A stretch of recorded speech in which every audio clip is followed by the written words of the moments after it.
Good afternoon. Russia is entering the war against Israel, and this is the main shock of the day. Moscow is already preparing to send troops to help Syria. Columns are at the starting line, airfields are humming, and officials are only waving off half-words and pauses, warming up the nervous silence before the storm. There are almost no details, but we managed to find out a few things. Is this a daring maneuver or the beginning of a long, dangerous game? Before we begin, friends, subscribe to the channel. We have the latest and most important world news, exclusive details of conflicts and the most accurate forecasts. Syria, which has experienced perhaps one of the most dramatic turns in its modern history over the past year, is once again turning its gaze to Moscow. After the Bashar al-Assad regime collapsed on December 8, 2024, it seemed that the map of influence in the region would be completely redrawn.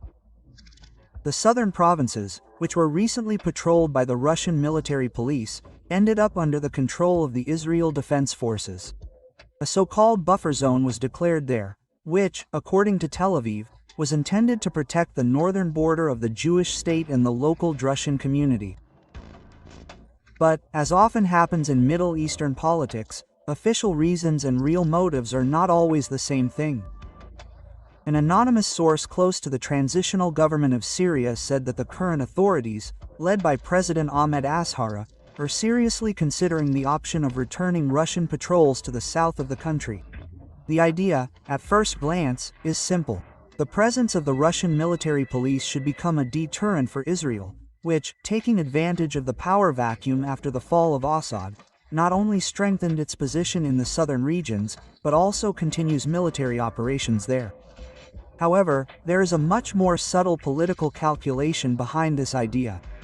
Damascus wants Moscow not only to return as a military player, but also to take responsibility for the stability of the region, and to act as a kind of mediator in the difficult negotiations between the transitional government and the Israelis. Interestingly, the first steps towards restoring such cooperation are already visible.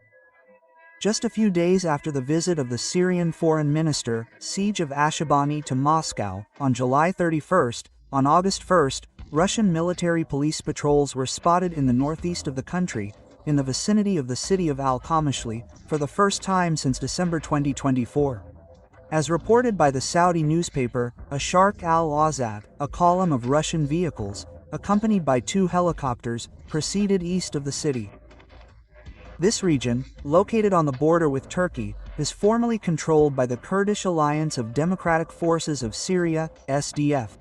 And here another intrigue arises. The patrol was carried out without the participation of SDF representatives. This is important because the Kurds are still arguing with the new government about the status of their autonomous territory. An anonymous source in Damascus emphasizes that Russia's increased activity in the Al-Qamishli area is a direct result of the establishment of contacts between Moscow and the transitional government. According to him, the current government in Syria is interested in expanding this interaction and transferring it to the southern provinces. And there is reason for this. Fierce ethno-confessional clashes continue in the south. Israel remains the main external force, and local residents are increasingly expressing dissatisfaction with a protracted instability. Meanwhile, Russia has retained key military facilities in the country. The Naval Logistics Center in the province of Tartus, the Khmeimim Air Base in Lataki and the military airfield in El-Qamishli. These bases are not just symbols of military presence, but also real strategic levers that Moscow, apparently, is not going to give up. Moreover, according to Reuters, Israel directly said in negotiations with the United States back in March of this year that it wanted to keep Russian bases in Latakia and Tartus. The reason is simple and pragmatic. If Russia leaves, they could be occupied by Turkey, and for Israel, Ankara is one of the most dangerous regional competitors. But how ready is Israel for the return of Russian patrols to the south? According to the source, in Israeli structures this question will depend on many factors. Among them are the content of future agreements between Russia and Israel, as well as Moscow's position on the new Syrian government. Before the fall of the siege regime, the presence of Russian troops in the south suited Tel Aviv. Then their task was to prevent the deployment of pro-Iranian groups near the Israeli borders. But even with all the interest, this task remained extremely difficult. After all, during the siege, many pro-Iranian formations formally became part of the Syrian army and special services, where the Syrian troops end and the forces affiliated with Iran begin. The question was and remains open. The situation, meanwhile, remains extremely tense. Israel still insists on the demilitarization of the territory from its borders to the southern outskirts of Damascus and is clearly not thrilled with the appearance of armed units in this zone of the new Syrian government. At the same time, Damascus is convinced that Russian patrols could play the role of not only a military stabilizer, but also a political guarantor, which is capable of calming Israeli fears and at the same time strengthening the position of the transitional government. This entire diplomatic and military mosaic comes together to form a picture where Russia once again finds itself at the center of Middle Eastern intrigue. On the same board are Israel, Turkey, the Kurds, transitional Syria, and Iran. Any wrong move could change the balance of power in the region, and any successful one could secure Moscow's status as a key arbiter.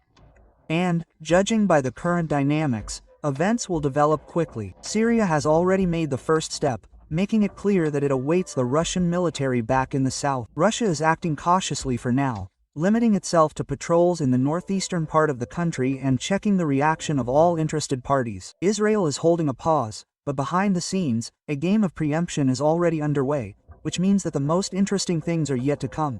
And it is possible that in the coming months we will witness a new round of the big Middle East deal, where Russian patrols will become not just a military measure, but an element of a large political combination capable of determining the future of Syria for years to come.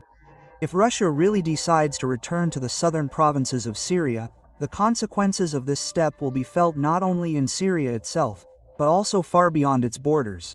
Firstly, it will be a signal that Moscow intends not only to hold on to existing military facilities, but to expand its presence in the region, strengthening its positions on the line of direct contact with the interests of Israel. For Damascus, this will be an important symbol of the restoration of statehood and a demonstration that the transitional government is capable of enlisting the support of a serious ally. For Russia, an opportunity to reassert itself as a key player capable of influencing the balance of power in one of the most explosive regions of the world. Israel will most likely react to the return of Russian patrols with cautious distrust.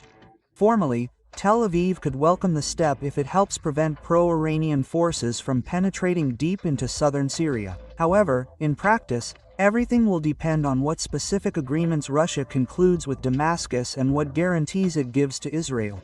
Tel Aviv will not want to find itself in a situation where the Russian presence becomes a cover for strengthening Iranian influence, even if it is formally denied. Here, the eternal dilemma comes into play: to cooperate with Moscow to contain Iran or to try to act independently, risking a face-to-face confrontation with the Russian military presence. There is another nuance. If Russian patrols appear in the south, Israel will effectively lose the ability to operate there. Without looking back, today, the Israel Defense Forces can conduct operations on Syrian territory, relying on the created buffer zone and the absence of serious external players. With the appearance of Russian columns, any airstrike or ground operation will require much more complex diplomatic agreements or will be fraught with direct incidents with Moscow, which Israel clearly wants to avoid. On the other hand, Israel understands that Russia's presence can be beneficial as a stabilizing factor. Tel Aviv remembers very well how, before Assad's fall, it was Russian patrols that helped keep southern Syria in a state of relative equilibrium, preventing either Iran or Syrian armed groups from completely seizing the initiative.